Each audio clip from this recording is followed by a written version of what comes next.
মাদক বিক্রির অভিযোগে উত্তরবঙ্গ কৃষি বিশ্ববিদ্যালয়ের রেজিস্ট্রার প্রদ্যুৎ পালকে ঘিরে বিক্ষোভ দেখালো কোচবিহার অখিল ভারতীয় বিদ্যার্থী পরিষদ। এ প্রসঙ্গে উল্লেখ্য, উত্তরবঙ্গ কৃষি বিশ্ববিদ্যালয়ের অভ্যন্তরে মাদক বিক্রি করার জন্য বিশ্ববিদ্যালয় ক্যান্টিনের মালিক হরিপদ জানাকে গতকাল পুলিশ গ্রেপ্তার করে নিয়ে যায়। গত শুক্র, শনি ও রবিবার ছিল বিশ্ববিদ্যালয়ের বার্ষিক সোশ্যাল অনুষ্ঠান। সেই অনুষ্ঠান চলাকালীন বিশ্ববিদ্যালয় ক্যাম্পাসে দেদার মদ বিক্রি করতে দেখা যায় ক্যান্টিনের মালিককে।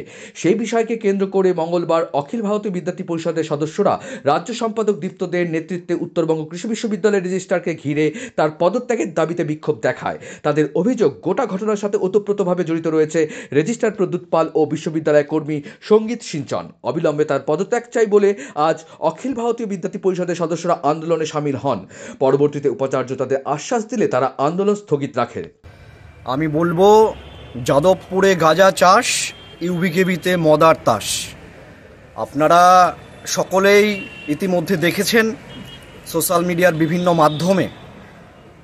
গর্বের উত্তরবঙ্গ কৃষি বিশ্ববিদ্যালয়, সেই কৃষি বিশ্ববিদ্যালয় থেকে কার্টুনে কার্টুনে বোতলের পর বোতল মদ উদ্ধার হয়েছে এবং তৃণমূল ছাত্র পরিষদের যারা সমর্থক রয়েছে তাদের নেতৃত্বে এবং ইউনিভার্সিটির একজন স্টাফ সঙ্গীত সিঞ্চন তাদের সহযোগিতায়, বিশেষ করে এই উত্তরবঙ্গ কৃষি বিশ্ববিদ্যালয়ে যিনি রেজিস্ট্রার, সেই রেজিস্ট্রারের গাড়ি করে এবং সঙ্গীত সিঞ্চন এদের গাড়িতে করে বাইরে থেকে মদের বোতল ইউনিভার্সিটির ভেতরে ঢুকত।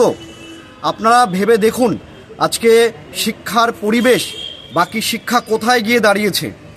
আজকে ইউনিভার্সিটি উত্তরবঙ্গ বিশ্ববিদ্যালয় যেটা রয়েছে একেবারে সুনামধন্য বিশ্ববিদ্যালয়, সেখানে আজকে শিক্ষার কোনো পরিবেশ নেই, সেখানে মদ বিক্রি হচ্ছে। আজকে আমরা এরকম বিভিন্ন দাবি দাবা নিয়ে সেখানে রেজিস্ট্রারকে আমরা দীর্ঘ 1.5 ঘন্টা যাবৎ ঘেরাও করে রেখেছিলাম এবং আমাদের একটাই দাবি, দফা 1 দাবি 1, রেজিস্ট্রারের পদত্যাগ।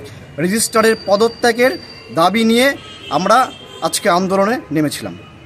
তারপর কিসের আশ্বাসে আমাদের লম্বা একেবারে 1.5 ঘন্টা যাবৎ আমাদের সেখানে আমরা আন্দোলন করি, বিক্ষোভ দেখাই। তারপর ভিসি যিনি রয়েছেন তিনি আমাদেরকে আশ্বাস দিয়েছেন রেজিস্ট্রার এই ঘটনার সঙ্গে যদি যুক্ত থেকে থাকে তারা একটা কমিটি গঠন করবেন, কমিটি গঠন করে একেবারে তদন্ত করবেন, আর রেজিস্ট্রার যদি এর মধ্যে জড়িত থেকে থাকেন তাকেও তাহলে উপযুক্ত শাস্তি দেওয়া হবে। ভিরো নিউজ, AVN 24/7, কোচবিহার। লাগে তাহলে আমি আজকে বিশ্ববিদ্যালয়ে দাঁড়িয়ে বলে দিচ্ছি, সারা ভারতবর্ষে 55 লক্ষর উপরে 60 লক্ষ বিদ্যার্থী পরিষদের কার্যকর্তা আছে। সারা দেশ থেকে বিদ্যার্থী পরিষদের লক্ষ লক্ষ কার্যকর্তা পশ্চিম বাংলায় আসবে এবং যারা আমাদের আটকানোর চেষ্টা করছে তাদেরকে আমরা উপযুক্ত শাস্তি দেব। তখন তারা যদি যেখানে লুকিয়ে থাকার চেষ্টা করুক, চুলের মুঠি ধরে সেখান থেকে বের করে নিয়ে আসবো। একদম বলে দিচ্ছি, আমাদের দাবি একটাই, দফা 1 দাবি 1, দফা 1 দাবি 1, দফা 1 দাবি 1, দফা 1 দাবি 1, দফা 1 দাবি 1, দফা 1 দাবি 1, দফা 1 দাবি 1, দফা 1 দাবি 1, দফা 1 দাবি 1, দফা 1 দাবি 1, দফা 1 দাবি 1, দফা 1 দাবি 1, দফা 1 দাবি 1, দফা 1 দাবি 1। আমরা স্টুডেন্ট অর্গানাইজেশন না, আমরা স্টুডেন্ট অর্গানাইজেশন কোথায় যাবো? আমরা এখানে আন্দোলন করবো যতক্ষণ পর্যন্ত রেজিস্ট্রার সশরীরে নিজের